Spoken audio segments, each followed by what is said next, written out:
ছাত্র জনতার অভ্যুত্থানের পর গা ঢাকা দেন খুলনা সিটি কর্পোরেশনের মেয়র তালুকদার আব্দুল খালেক সহ বেশিরভাগ কাউন্সিলর। এ সুযোগে ২১টি কাউন্সিলর কার্যালয়ে ভাঙচুর চালায় দুর্বৃত্তরা। অনেক অফিসে অগ্নিসংযোগও করা হয়।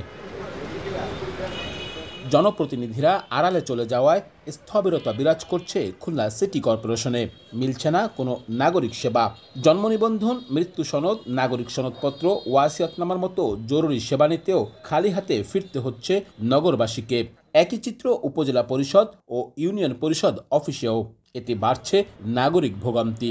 জন্ম নিবন্ধন নেওয়ার জন্য আসছি, ওটা না হলে আসলে আমার খুব সমস্যা হয়ে যাবে। কাগজপত্র এখানে তেমন নাই, সেটাই তারা বলছে যে এখন ওটা রেডি হয়। কোনো কাগজপত্র সব পুড়ে গেছে, সব কিছু। এখন আমার দরকারি কাগজপত্র এখন আমি পাচ্ছি না। পাই তো আমার জন্য একটু প্রবলেম হয়ে যাবে, আবার 1 বছর ওয়েট করতে হবে। অনেক ডকুমেন্ট তারা পুড়ায় দিছে, আমাদের কম্পিউটারটা ভাঙচুর করছে।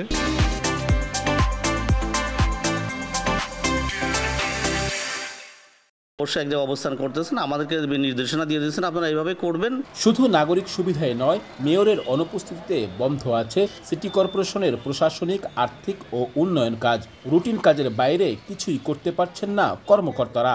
নাগরিক নেতারা বলছেন, সংকটকালীন সময়ে বিকল্প উপায়ে এসব সেবার ব্যবস্থা করা জরুরি। আইনগতভাবে তারা কিন্তু তাদের অবস্থানে বা পদে অধিষ্ঠ আছে। এখন যেটা আসতেছে না সেটা রাজনৈতিক কারণে। নাগরিক দুর্ভোগটা তো কমাতে হবে। যেখানে সচিব আছে তাকে যতদিন পর্যন্ত না আসে দায়িত্বপ্রাপ্ত করতে হবে। অচলাবস্থা দূর করতে মন্ত্রণালয়ের নির্দেশনার অপেক্ষায় আছেন বলে জানিয়েছেন সিটি কর্পোরেশনের প্রধান নির্বাহী।